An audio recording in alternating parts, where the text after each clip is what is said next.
ఖమ్మంలో భారీ వర్షం కురిసింది. తెల్లవారుజాము నుండే ఎర్రతెరిపి లేకుండా వర్షం కురుస్తుంది. దీంతో ప్రజలు ఇళ్లకే పరిమితమయ్యారు. స్కూల్స్, ఆఫీసులకు వెళ్లేవారు వర్షంలో ఇబ్బంది పడ్డారు. ఖమ్మం నగరంలో కురిసిన వర్షానికి సైడ్ డ్రైన్లు నిండి వర్షపు నీరు రోడ్లపైకి చేరింది.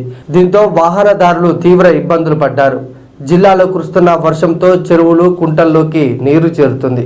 భారీ వర్షానికి కొణిజర్ల మండల పరిధిలో పగిడేరు వాగు ఉధృతంగా ప్రవహిస్తుంది. దీంతో 12 గ్రామాలకు రాకపోకలు నిలిచిపోయాయి. ఈరోజు, రేపు కూడా జిల్లాకు వర్ష సూచన ఉన్నట్లు వాతావరణ శాఖ తెలిపింది.